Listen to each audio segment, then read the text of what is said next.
العالم وما يسترون ما أنت بنعمة ربك بمجنون وإن لك لأجرا غير ممنون وإنك لعلى خلق عظيم.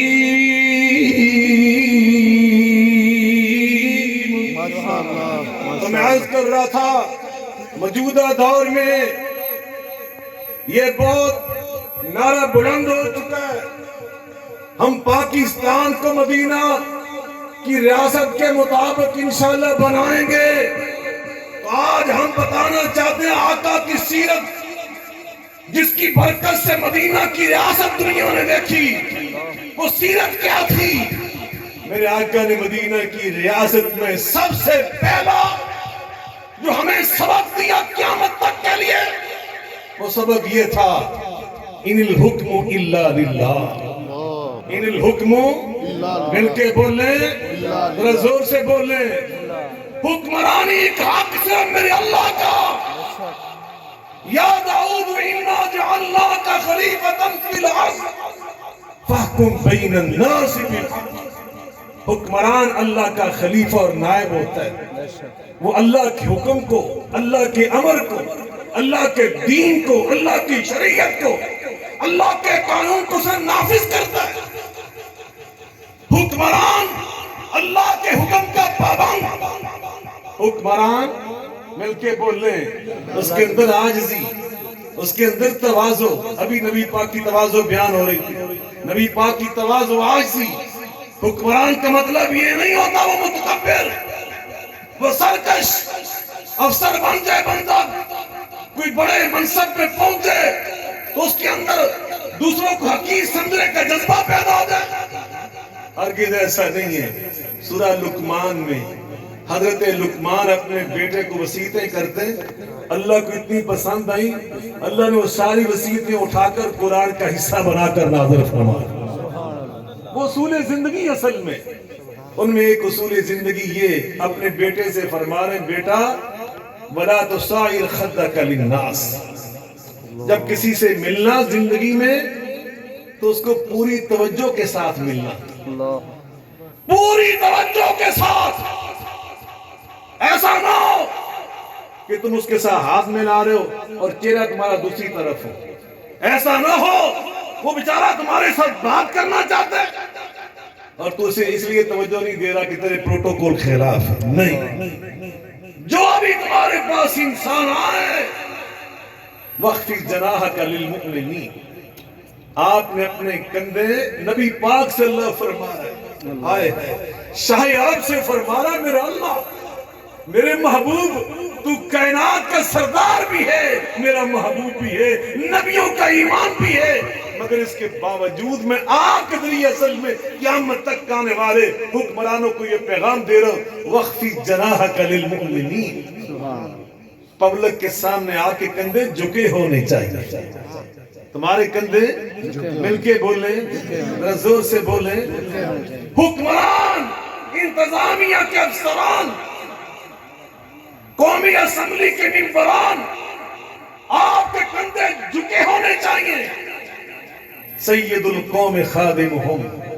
جو قوم کا سید ہوتا ہے وہ ان کا خادم ہوتا ہے، وہ ان کا عدی ابن حاتم رضی اللہ تعالی. حاتم تائی کا نام تو سنا نا آپ سب نے، بڑا تو حاتم تائی. ہم کہتے ہیں نا کسی کی سخاوت کے بارے میں یہ حاتم تائی اتنا بڑا سخی تھا. حاتم تائی کا بیٹا تھا عدی، اور عدی کوئی عام انسان نہیں تھا، بڑے باپ کا بڑا بیٹا تھا، علم کا بہت ماہر تھا اور مذہب کے اعتبار سے وہ عیسائی تھا. اس نے نبی پاک صلی اللہ علیہ وسلم کی شہرت سنی. نبی پاک صلی اللہ علیہ وسلم کے بارے اس کے دل میں اشتیاق پیدا ہوا کہ میں جا کے دیکھوں محمد مصطفیٰ علیہ السلام کیسے ہیں. کہتا میں آیا میرے گلے میں صلیب کا نشان لٹکا ہوا تھا، میں عیسائی تھا. کہتے ہیں آکے جب میں نے مدینہ میں دیکھا، نظم و ضبط دیکھا، مدینہ کی ریاست کو دیکھا، اور پھر میں نے یہ دیکھا کہ مسلمان صحابہ کرام جو امت ہے اپنے نبی کے ساتھ محمد مصطفیٰ علیہ السلام کا اتنا احترام، اتنی محبت کرتے، تو میرے دل میں خیال آیا کہ یہ نبی نہیں ہے، یہ اچھے سمجھدار دنا بادشاہ ہے، یہ اچھے ایک سیانے اور دنا حکمران ہے۔ کہتے ہیں مجھے آپ کی مجلس میں بیٹھنے کا جب موقع ملا، مسجد نبوی تھی، آپ کی مجلس تھی، میں بھی بیٹھا ہوا تھا، این اس مجلس کے دوران میں آپ کے اطوار کو دیکھ رہا تھا، جانچ رہا تھا۔ ایک بوڑھی اماں غربت کی وجہ سے جس کے کپڑے بہت میلے کچیلے تھے، اس کے پاؤں میں جوتا بھی نہ تھا، گرد و غبار سے اس کے پاؤں گرد سے اٹے ہوئے تھے۔ کہتے وہ چلی آئی، کسی نے اس کو روکا ہی نہیں، کسی نے اس کو منع ہی نہیں کیا، وہ آزادی اور حریت کے ساتھ اپنی مرضی سے چلتی آئی اور آ کر بے باکی سے کہتی ہے نبی کریم علیہ السلام مجھے ایک پریشانی ہے، وہ میں آپ سے شیئر کرنا چاہتی ہوں، میں آپ کو بیان کرنا چاہتی ہوں، اس کا آپ سے حل چاہتی ہوں، لیکن میں آپ سے الگ بات کرنا چاہتی ہوں۔ اب عدی کہتے ہیں میرے دل میں سوچا کہ میں دیکھتا ہوں محمد کریم علیہ السلام کیا انداز اختیار کر رہے ہیں۔ کہتے ہیں میرے دل میں حضرت دو آپشن آئے، میں نے کہا ایک آپشن تو یہ ہوگا کہ نبی پاک صلی اللہ علیہ وسلم اس سے فرمائیں کہ جاؤ واپس، ابھی میں مصروف ہوں، مہمان ہیں، لوگ ہیں، صحابہ ہیں، سردار بیٹھے ہوئے ہیں، تم پھر کسی وقت آنا۔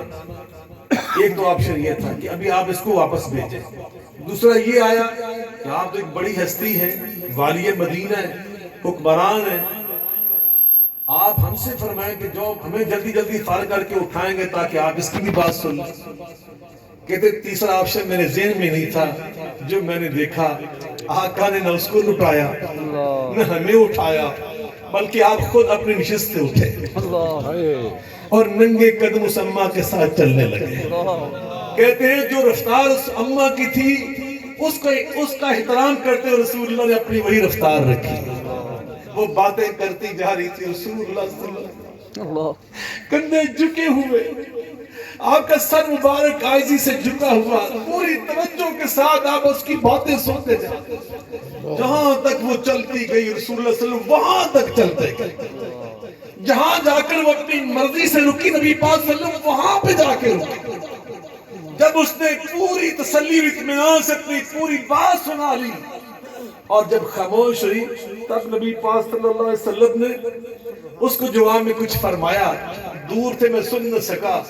جب آپ نے کچھ فرمایا تو پھر میں نے اپنی آنکھوں سے دیکھا اس اماں کے پریشان چہرے پر، جب میں نے مسکراہٹ دیکھی، اس کو ہنستے ہوئے میں نے دیکھا، خوشی میں نے دیکھی، بشاشت میں نے دیکھی، تبسم میں نے دیکھا، مجھے یقین ہوا رسول اللہ صلی اللہ علیہ وسلم نے اس کی پریشانی دور کر دی۔ کہتے ہیں جب وہ اپنی مرضی سے چلنے لگی تو رسول اللہ صلی اللہ علیہ وسلم نے انتظار کیا، جب وہ کچھ قدم چلی گئی پھر آپ نے وہاں سے واپس چلنا شروع کیا۔ آپ اپنی مسجد کی طرف آ رہے تھے، آپ بعد میں بیٹھے، میرے دل سے پکار پہلے اٹھی، ابھی یہ کسی حکمران اور بادشاہ کا طرز اور انداز نہیں ہو سکتا، یہ سیرت ہو سکتی ہے تو اللہ کا سچے نبی کی ہو سکتی ہے۔ کہتے ہیں میں نے اللہ کو پکارا اور نبی پاک کے بیٹھنے سے پہلے رسول اللہ کا کلمہ پڑھ لیا، ان الحکم الا للہ۔ ریاست مدینہ میں انتظامیہ، افسران، بڑے سردار وہ قوم کے خادم ہوتے ہیں۔ عربی میں وزیر، جو لفظ وزیر ہے نا اردو میں، یہ عربی کا ہے، اور وزیر کا مطلب کیا ہوتا ہے؟ بوجھ اٹھانے والا۔ کیا ہوتا ہے اس کا معنی؟ مل کے بولیں، زور سے بولیں۔ وزیر کا معنی بوجھ اٹھانے والا، دوسروں کا خیال کرنے والا۔ خلفاء کے کتنے واقعات ہیں، آپ نے لوگوں کی بھوک کا اندازہ کیا۔ رات کو تو اپنے کندھوں پہ امیر المومنین حضرت عمر فاروق، امیر المومنین حضرت علی ابن ابی طالب اپنے کندھوں پہ کھجوروں کے تھیلے اٹھا اٹھا کر ان کے گھروں تک پہنچاتے ہیں۔ یہ وزیر، یہ انتظامیہ، یہ ریاست مدینہ۔ ابو ہریرہ رضی اللہ تعالیٰ عنہ صوفہ یونیورسٹی میں زیر تعلیم تھے۔ یہ اللہ کا میرے اوپر بھی شرف ہوا کہ مجھے اللہ نے 5 سال مدینہ منورہ میں مدینہ یونیورسٹی میں پڑھنے کا موقع عطا کیا، اور صحابہ کی یاد تازہ کرنے کے لیے، نبی پاک کی یاد تازہ کرنے کے لیے میں اکثر و بیشتر صفہ چبوترے پہ جا کے بیٹھتا تھا، مغرب عشاء سے کے درمیان میں مسجد نبوی میں رہتا تھا، یا وہاں بیٹھتا تھا یا اللہ کے فضل و کرم کے ساتھ 5 سال منبر نبوی کے ساتھ بیٹھتا تھا۔ اللہ اکبر، 5 سال ہم نے وہاں پہ گزارے۔ جب میں 11 پہلے سال تو پھر چھوٹی عمر تھی، میں نے حج کیا، اداس سا ہوا، پہلی بار گھر سے نکلا تھا، تو میں نے پہلا خط اپنی والدہ محترمہ رحمت اللہ علیہا کو لکھا۔ 2-3 سال ہو گئے تھے، والدہ مجھے خواب میں نہیں مل رہی تھی، تو میں نے 2-3 دن پہلے دعا کی، یا اللہ کیا مسئلہ ہے؟ تو مجھے آج رات ہی خواب میں ملا، آج رات گزری۔ اللہ اکبر، اللہ ان کو جنت میں اعلیٰ مقام عطا فرمائے، اللہ کی ولی تھی۔ تو مجھے انہوں نے پہلا خط لکھا جواب میں، وہ میں نے سنبھال کے رکھا ہے۔ اس کے آخر میں ایک شعر پنجابی کا لکھا، وہ پنجابی کا شعر میں آپ کو سناتا ہوں طرز کے بغیر۔ اس میں لکھتی ہیں، پر ہوون تے ماراں اڈاری پہنچا شہر مدینے، پر ہوون تے ماراں اڈاری پہنچا شہر مدینے، ویکھا روضہ نبی پاک دا تے ٹھنڈ پوے وچ سینے۔ مسلمان کی تمنا اور آرزو یہی ہے، اللہ پاک ہمیں بار بار وہاں کی حاضری نصیب فرمائے۔ تو میں عرض کر رہا ابو ہریرہ رضی اللہ تعالیٰ عنہ صوفہ یونیورسٹی کے طالب علم، 3 دن کھانے پینے کے لیے کوئی سامان ہی نہ ملا۔ اب تو مدرسے میں ہوتا نا سما خیرہ کی مرض ہم سنتے تھے نا، سمع خیرن، اس کو لوگوں نے سما خیرہ بنایا ہوا ہے۔ وہ یہ طالب علم ہوتا کہتا ہوں فلاں مدرسے میں نا بڑا اچھا کھانا ملتا ہے، تو جلی بسرا بن کے کئی طالب اتنے ٹوٹ جاتے ہیں۔ اتنے 2004 دن گزارے تو پھر پتا لگا کہ اس تو فلانے مدرسے جس تو چنگا تو ادھر ٹر گئے، تو وہاں تو یہ صورت نہیں تھی۔ 3 دن کے بھوکے، کہتے ہیں میں نڈھال ہو گیا، نڈھال ہو گیا۔ بالآخر مسجد نبوی کے دروازے پہ لیٹ گیا۔ جناب عمر فاروق گزرے رضی اللہ تعالیٰ عنہ، تو میں نے ان کو نا ایک مسئلہ پوچھنے کی غرض سے روکا۔ اندر سے میرا مقصد یہ تھا کہ جب میں بولوں گا نا تو میری آواز کی نقاہت اور کمزوری سے ان کو احساس ہو جائے گا کہ میں 3 دن کا بھوکا ہوں، تو یہ کوئی نہ کوئی تحفہ مجھے لا دیں گے کھانے پینے کا، تو میرا بندوبست ہو جائے گا۔ کہتے ہیں میں نے مسئلہ پوچھا، انہوں نے مسئلہ بتایا اور وہ چلے گئے۔ میرا مسئلہ جو مقصد تھا وہ نہ سمجھے۔ تھوڑی سی دیر گزری، مسند امام احمد کے اندر یہ واقعہ موجود۔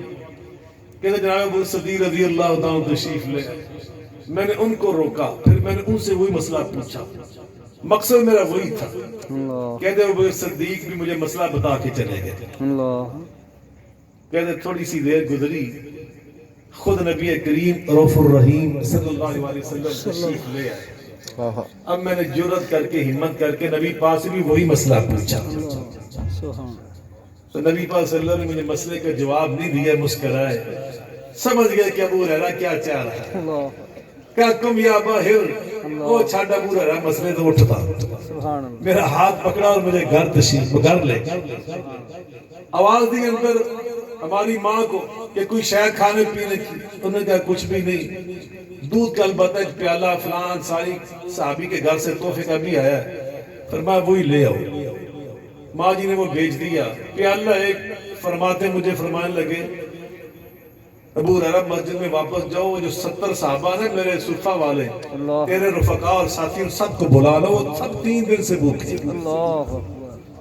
کہتے ہیں میرے دل میں سوچ آئی کہ دودھ کے ایک پیالہ 3 دن کے 70 بھوکے صحابہ بنے گا کیا؟ مگر وہ فرمان رسول ہو رہا تھا۔ میں گیا، میں لے آئے، 70 نے آ کے جگہ بنا لی، بیٹھ گئے، آ کر میرے ہاتھ میں پیالہ تھما دیا، ابو ہریرہ سب کو پلاؤ۔ کہتے پہلے نے پینا شروع کر دیا، وہ پیتا رہا، میں سوچتا رہا کہ اب پتہ نہیں کیا بنے گا۔ کہتے جب اس نے پیالہ اچھی طرح سیر ہو کر دودھ پی کر مجھے ہٹا کے دیا تو میں نے دیکھا دودھ کا بھی ایک قطرہ بھی کم نہیں ہوا تھا۔ دوسرے نے پیا، تیسرے 70 نے پی لیا۔ میں پیالہ لے کر نبی پاک صلی اللہ علیہ وسلم کے پاس پہنچا تو آپ فرماتے بقیت انا وانت یا باہر، ابو ہریرہ میرا خیال میں اور تو ہی رہ گئے۔ میں نے کہا جی اللہ کے رسول، فرمایا فقعد فشرب، ابو ہریرہ بیٹھو پہلے تم پیو گے، تم سب کا بچا ہوا پیے گا تو خود محمد مصطفیٰ علیہ السلام، یہ ہے حکمران۔ یہ ریاست انشاءاللہ الرحمن یہ بنے گی پاکستان میں. انشاءاللہ کہہ دیں انشاءاللہ. انشاءاللہ زور سے کہہ دیں انشاءاللہ.